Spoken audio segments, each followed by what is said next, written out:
So I went into this fractions class assignment and I finished adding grades for everybody. It gave a lot of 11s just for examples, but it automatically calculated their percentage. And then I created another assignment, test on fractions, and I'll show how I did this. I just called it test on fractions because I wanted the parents to understand what this is. I can type in a description if I want to. I want to make sure the date of the assignment or the test or whatever is matched with the date that we actually gave it.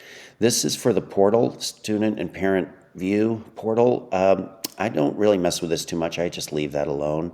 I always want to call it an assignment. Even though this is a test, I want to lump everything into assignment so that everything's weighed the same. And then the subject, I had to go down and I had to pick fractions again. I had to pick the standard for that. I like to use raw score. Let's say this test has 22 items on it.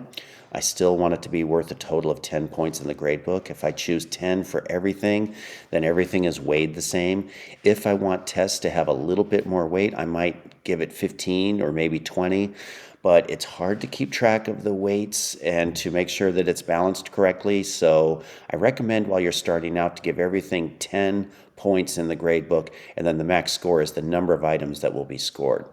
So I do that and I save that. And I'm over here and I'm entering grades, and it's automatically recalculating the percentage, the total percentage.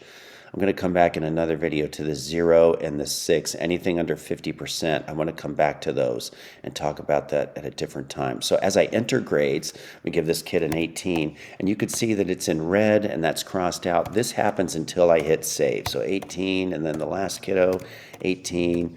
And so now if I hit save, it will take those red away and those crossouts away. So hit save. And there it is. So it's nice and clean. Now I want to do another subject. So I'm going to go into history. And I want to make sure I'm still in the first quarter, and I'm in history, and I'm in Gianna's class. And because I am mimicking her class, it's having a little bit of trouble. So I'll hit new for a new assignment. And I'll call this Potomac Crossing class. I cannot type, sorry. Class assignment. There we go. I could type a description if I want. This one actually happened. I don't think I can go back in time, but I'm going to try going forward in time and see if that's right. Okay. So I'm going to set it for the 20th, and I'm going to make it an assignment, always an assignment. And I'm going to use raw score. This is only worth 5 points, but I'm giving it, or 5 max score, but I'm giving it the same weight of 10 in the grade book. I always use 10 there for points, and I give however many are being graded right there. So now I click Save Assignment. Oh, I forgot I have to pick the standard for it. So I have to go down to Social Studies, which is what this one is, and then click Save. And there's the assignment, and I'll go in and I'll put grades in out of 5. So this kid got a 4, this kid got a 4, this kid got a 0. I will come back what to do with that if they're missing or incomplete or they score below 50%.